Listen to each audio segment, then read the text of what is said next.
Hello and welcome to Patched. I'm your host Paul James. Today I'm joined by retro in quality, horribly underappreciated Matto Phillips. How's things, mate? Enraged. We're talking about EBGames and the fact that they're dealing retro games now. I don't know if I made that up on the fly, and I think I kind of backhanded insulted you there. I'm not 100% sure exactly what I said in the end. I can't wait to listen to that back and realize. I heard you say I'm a the real big word fan. retro. I was like, retro? Retro Studios, Metroid Prime 4 this year. We'll see how that all plays out. Anyway, we're talking about EBGames and the fact that in some, I don't know, pathetic attempt to keep themselves relevant, they're doing retro games. They've decided to embrace the old platforms again and start putting out some old games. And we've seen some trade deals that have been offered to people already. And then we've probably just got some big thoughts regarding the thing at a top level. This is not necessarily going to be the longest conversation in the world, but I'm keen to see where it goes because we've both got a bit of love for some old games, and certainly within the local scene. I know this is not a big international story yet, and I don't know if GameStop, as the big parent company, is actually already doing this. Maybe they already are, and it's just a local thing. But I think for the Australian scene, for game collection, this is kind of a big deal, good, bad, or otherwise. So, Matto, what do you reckon? EB is dealing in retro games. We'll save the price conversation for shortly. But big picture, I mean, is this a good thing? Maybe, maybe not. I don't know. I really don't know. Because my first thought was, is like, what's going to happen to the actual retro dealers? That was my first thought. Are you talking about like the eBay stores and those sort of things, or are you talking about eBay stores, classic gaming stores. I forgot. There's one in Melton for us, only 30 minutes up Yes. the road. I forgot Starboard Games. Yeah, Starboard, fully retro, all those type of stores that actually work. Well, actually, that's their business. That's their business. And then EB comes along and just goes, "Hey, we're running out of ideas and money. What's the second best thing we can do? Retro games." Which is quite laughable because they have for years been clearing out all their old games for like $1, $2. Just like, I remember, this was what, 6, 7 years ago, they were clearing out PS3 games. It was like, buy 5 for $4. I thought, done. I'll go in there and just clear them out. It was insane. Some of the deals back then, they didn't care. They didn't value it. They didn't think it was going to be important at all. And now they're, as a business, they're pretty well cooked. And so now all of a sudden they're looking for anything that's going to make them money. And it turns out that selling ridiculous numbers of pop vinyls isn't going to save your business. In fact, do you see anyone ever buying pop vinyls? I brought them once. Like, I've got a few. I've got a few, but I've honestly, like, I've seen a whole. Well, we probably go to the same two EB game stores, I would say. Yeah, pretty much. And I reckon every time I've gone there was a large wall of pop vinyls, and I've never seen anyone purchase one. Yeah, I've never seen anyone there. Never. Or t-shirts, just everything in the Zing section, pretty much. I don't think I've ever seen anyone purchase anything. The only time I've ever purchased anything is like, oh, you've spent $30. Do you want to pay an extra $5 for 5 glasses that you'll never use? Sure, why not? And I've never used them since. Yeah, so we scored. I don't even know where they are, to some be honest. Of the Mario Brothers ones, I think, at some point. Mario. I think I got some Marvel ones. I don't know what they were. I just went, yeah, sure. I'm sure my kids will use them at some point. Once they're old enough that I can trust them to pick up a glass and not smash it on the floor, then sure, they can probably use them then. I'll get the best thing I ever got was one of those BOCs was a bag. It's like, do you want this bag? I thought, I'll take it. The EB bag. It's the best bag I've ever purchased. The best thing I've ever gotten from EB games is a bag, which is quite embarrassing when you think of it, because in the title it says games, and I purchased a bag, which has far more use. Practicality. At the moment. So, yeah, I've already, I guess, kind of half made my opinions pretty clear with the introductory stuff and even my response to you. This is just a desperate attempt to stay relevant, to stay in business. It's not going to work, but you're right, I guess, in what you're saying in terms of what potential damage could it do to other local retailers who do deal in retro stuff and kind of do it the right way. That's, I guess, my biggest worry out of the whole thing. If EB falls in a hole and goes broke, I couldn't care less. Only because in the last week or so I've missed out on both the Last of Us controller and now the Death Stranding 2 on the Beach Collector's Edition, all because they didn't announce anything and just put it up there, and boom, I see it after work and gone. I thought, was that thing real, was it? The which Last one? of Us controller. Oh yeah, that was real, and it's gone. Oh. I thought it was just some piss take. I thought, they're just making controls for anything now. Don't get me wrong. I don't think it was a very good looking controller, and I was doing it purely because it's The Last of Us, and I'm a PlayStation fanboy. But yeah, missed the boat already. So PlayStation Australia, if you're watching, I'm already talking to you about some other things at the moment. Sort of brother out. I mean, the Helldivers controller is This is the controller you want, not that rubbish Last of Us crap. Guarantee most of those people are people who just watch a TV show and don't play a PlayStation. That would be insulting too. Yeah. So yeah, I don't think it's going to work very well for them, but we're starting to, and it's only gradual. They're trying to, I guess, kind of build their stock a bit at the moment and taking on lots of old games and old consoles and those sort of things. But as a result, we've started hearing some pricing starting to make its way out from people who've gone to take their games in. Maybe they've not necessarily transacted, but they've kind of sussed out what the prices are. So here's a few for you. I know the first one that you're already aware of, but there was someone on Instagram. I don't know, living a retro gaming life. Sorry, because when it's all just slapped together with a bunch of one word. One word. It's a bit harder to pick out. Actually, is this living a retro? I think he's actually. I don't think this is the guy. Oh yeah, sorry. He took him in. He took a whole bunch of games in to the store just to suss out what the trade value would be like. And the first one here that we can talk about is Donkey Kong Country 2: Diddy Kong's Quest. Now that is, I mean, Jamie, friend of the show, guest on this show from time to time. I believe that might even be Jamie's favourite game of all time. Well, guess what? EBGames is offering for that classic game, $10. And for a little bit of extra perspective, I then go on price. That's what I'm looking at now. Are you going to price charting to compare? No, I'm looking at something. Another site, just to see what. Now I'm going to compare the complete in box, because certainly based on the picture that Living a Retro Life shares, it looks like it's in really good condition in the box. I believe these are US prices, but we are seeing variance between $40. You're like, okay, EB, that's not ridiculous. To $104, $115. Like I think the average here for a complete in box is $85, and I'm pretty sure that's US as well. So they are absolutely undercutting, and then that they're going to sell the game for probably close to the $85 to $100. Like they're going to sell it for its current kind of retro trade value, and they're going to make 8 times the amount of profit on it. It's ridiculous. Say, is that considered price gouging? No, because they would be. It's kind of the market rate for the game, I guess. It's more about the highway robbery, I guess, in the first place when they pick up the game from the sucker who trades it in.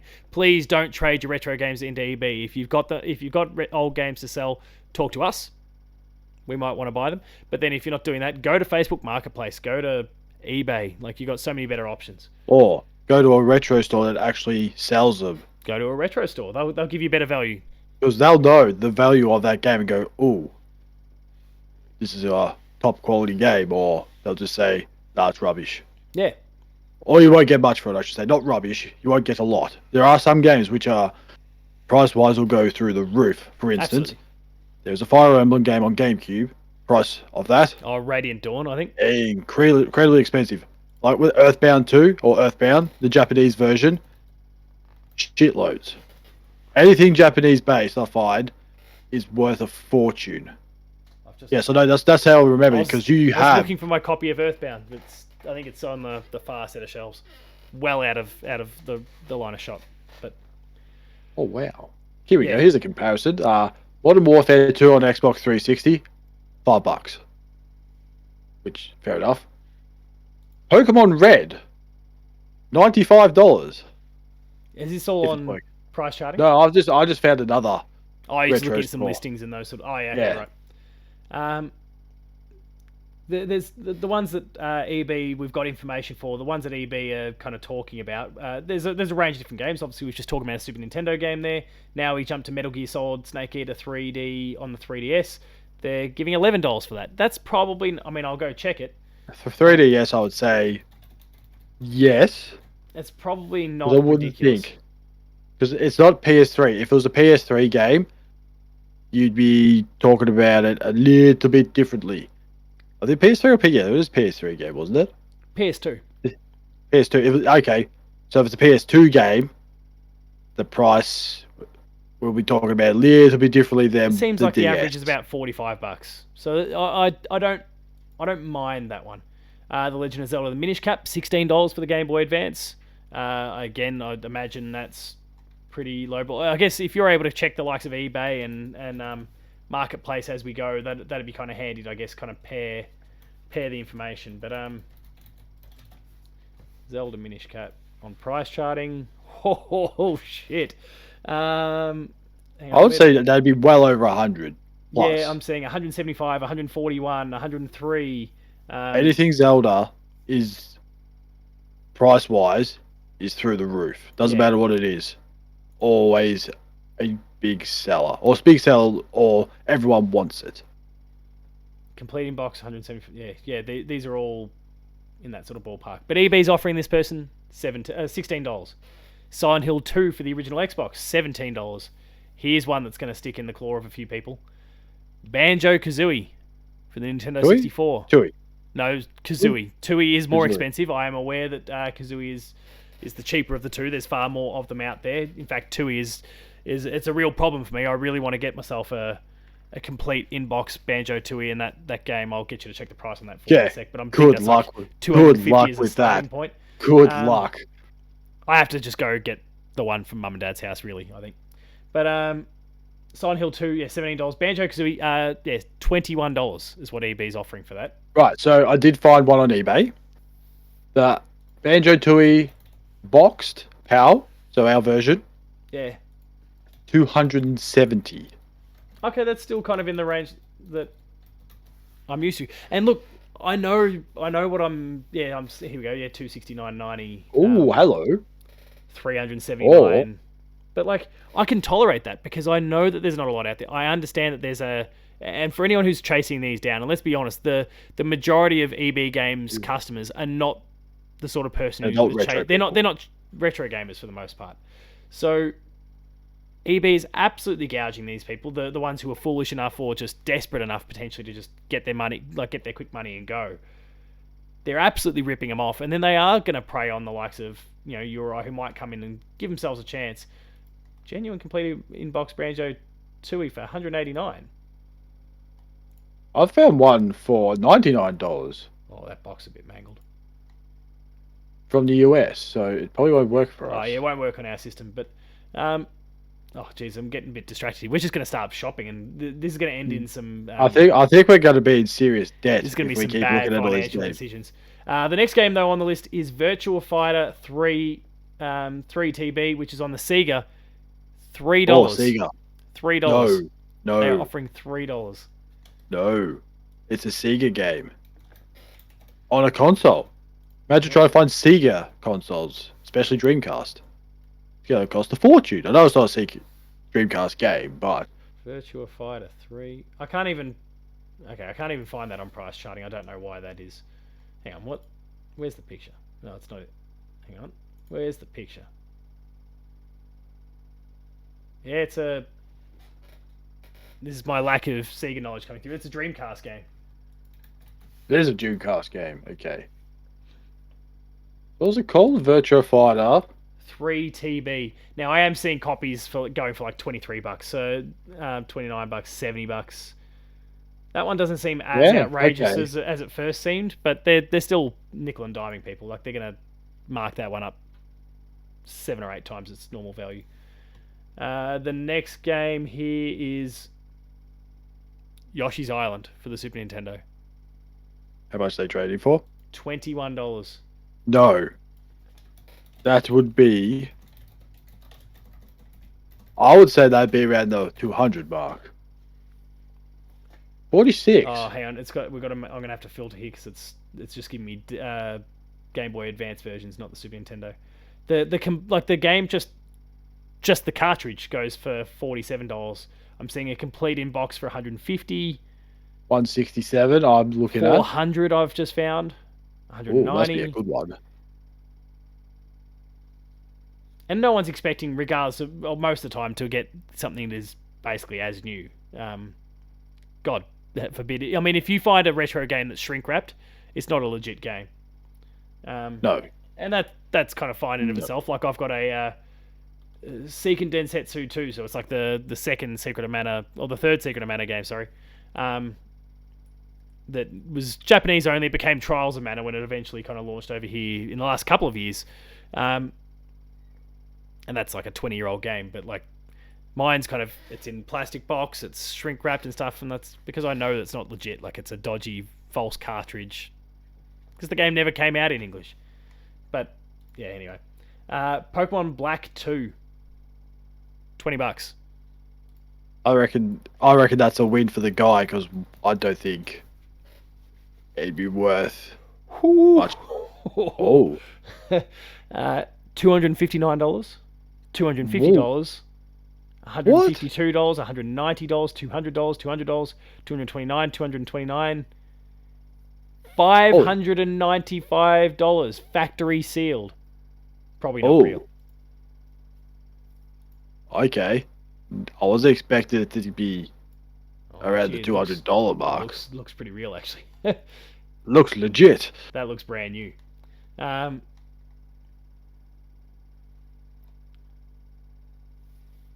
But yeah, Pokemon games just fetch an almighty premium.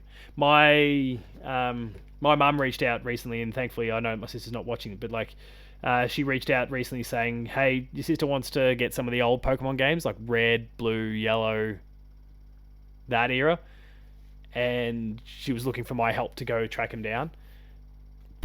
I'm glad that I dropped some numbers for what they're being sold for. She's like, oh, how about just the cartridge? How will that go? Because the prices were insane. Pokemon Red, It's 95 for just the cartridge. CIB.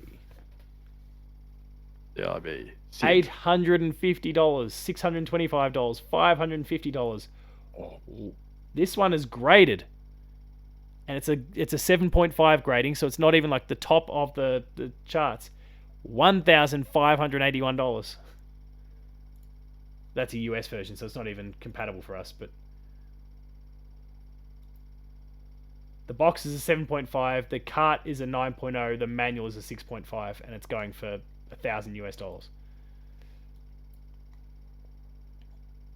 Like, that's what we're dealing with here. Like, Pokemon is absolutely insane. We've also got Pandora's Tower, which is a Wii game, going for 21. Not many people really jumped on it, but it's super. That's the thing, though. It's super rare. Like, I reckon if we check Pandora's Tower, it's actually probably going to fetch a pretty high price. I am thrilled that I've got that one, because that was one of the three. Operation Rainfall was the thing that got like the original Xenoblade Chronicles, the last story, and then Pandora's Tower brought across. Again, these are US dollars, but ranging from complete in box, not necessarily brand new, but complete in box, 78, 65, 40, 102, but again, all US dollars, so you multiply that out. They even have some retro trade prices. The Nintendo Wii U console with gamepad plus sensor bar, $70. The Nintendo 64 with cables and controller, $80. A PlayStation 2 Slim, $82, or $82.50. $80 for a 64. I mean, that's a bargain. That's what they're gonna give you for it. Don't. It's not. That's not what you're buying for. No. For 80, but no. I think it's not even worth it. It's not worth it. And that's the thing. That's the thing. Unless you know the prices, I look at that and go, $80 to trade in your 64. No, you can go on eBay and get almost a lot more. 3-4 times the price. 100%. If in box.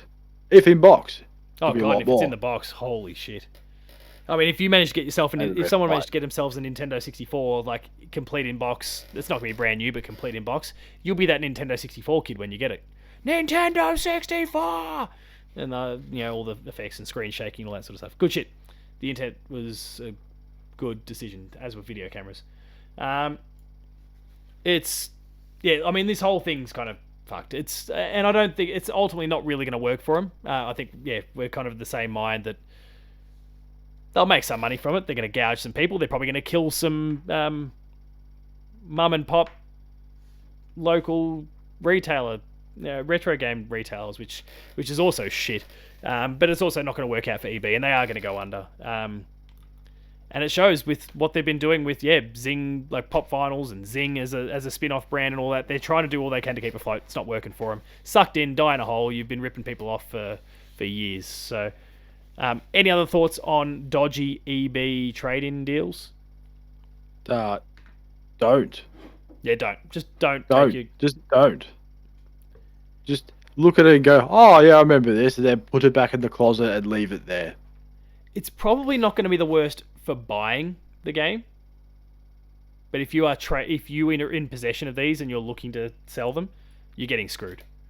I could be wrong though about what they want to buy for. We'll wait and see what happens in that regard. Maybe we'll have to do a part 2 of this episode where we talk about what you're actually able to buy some of these games for. But or wait till we see the prices of these games. I sense it's going to get ugly, but the whole initiative kind of sucks. I don't like it. We don't like it. And EB can just go broke and move on. If you want physical games, you can buy them from Amazon. Buy them from JB. I'll say that. It wasn't that long ago that we both went and bought Monster Hunter from there. But wait, JB. Oh well, I mean, I did because I got my. I did too. Steel. So no, I got my steel book too. But Mum also wanted a copy, so then I went to EB and got that one, and then I kept the lenticular thing for it. So I got the best of both worlds. But yeah, they can go broke. No other thoughts? No. All right, let's wrap it up. No. If you enjoyed this episode, please be sure to like, share, and subscribe. All the buttons are down below. Hit the notification bell. That way you're alerted to every new video the moment it goes live on the channel. That includes Patched. We've got lots of Let's Plays. There's shorts and more. Visit the website, player2.net.au for reviews, previews, opinion pieces, news, features, links to the podcast series Patched, the Player 2 Pixelcast, and Dev Diary. We're on Patreon, patreon.com/player2au. Kick in a few bucks, lower tiers early access, higher tiers monthly episode exclusives. And finally, there are the socials. Matto Phil. Paul James Games for myself. The website is player2au. And until next time, die in a fire, EBGames. We'll see you later.